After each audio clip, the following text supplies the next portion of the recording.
శివుడికి అందరికన్నా ఎవరంటే ఎక్కువ ఇష్టమో మీకు తెలుసా?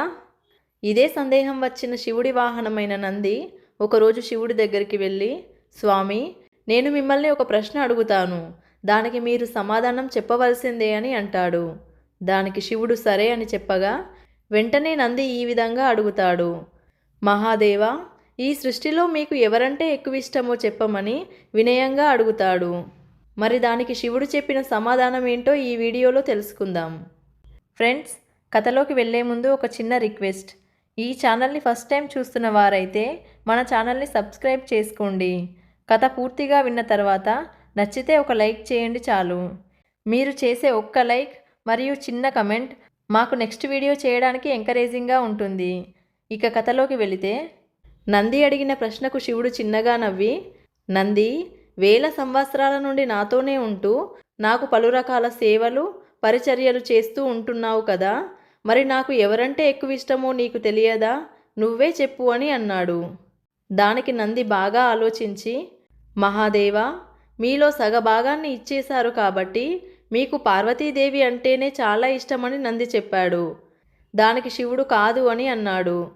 మరి కాసేపు ఆలోచించిన నంది, ప్రథమ పూజని గణాధిపత్యాన్ని వినాయకుడికి ఇచ్చారు కాబట్టి గణపతి అంటేనే మీకు ఎక్కువగా ఇష్టమని నంది చెప్పాడు. దానికి శివుడు కాదు నంది అని అన్నాడు. కార్తికేయుడు జ్ఞానగురువు కాబట్టి మీకు కుమారస్వామి అంటేనే చాలా ఇష్టమని అంటాడు నంది. దానికి కూడా శివుడు కాదు అని అంటాడు.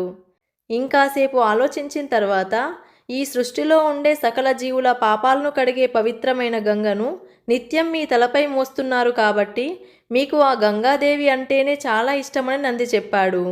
దానికి శివుడు అది కూడా కాదు నంది అని అన్నాడు. దాంతో ఇక ఎవరై ఉంటారా అని దీర్ఘంగా ఆలోచించి, మరి నేనేనేమో, లేదా మీ మెడలో ఉన్న వాసుకి అంటేనే చాలా ఇష్టమై ఉండవచ్చు అని అంటాడు.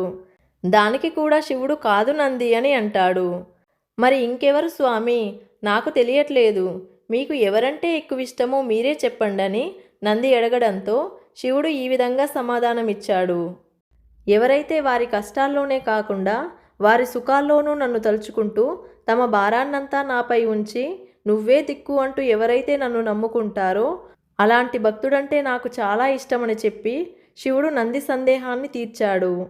మరి మీరు శివభక్తులైతే వీడియోని లైక్ చేసి ఓం నమః శివాయ అని కమెంట్ చేయండి. హర హర మహాదేవ శంభో శంకర. ఈ వీడియోపై మీ అభిప్రాయాన్ని కమెంట్ చేయండి. నచ్చితే లైక్ చేయండి. మీ ఫ్రెండ్స్ అండ్ రిలేటివ్స్తో షేర్ చేయండి. మీ అభిప్రాయాలని సజెషన్స్ని కమెంట్ ద్వారా తెలియజేయండి. మీరు చేసే లైక్ అండ్ కమెంట్ వల్ల ఈ వీడియో మీలాంటి ఇంకొంతమందికి సజెస్ట్ అవుతుంది. సో ఇలాంటి మరిన్ని ఇన్ఫర్మేటివ్ వీడియోస్ కోసం సుమక్క369 ఛానల్ని సబ్స్క్రైబ్ చేయండి. వీడియోని చివరి వరకు చూసిన మీ అందరికీ థ్యాంక్ యూ. నెక్స్ట్ వీడియోతో మళ్ళీ కలుద్దాం. జై హింద్.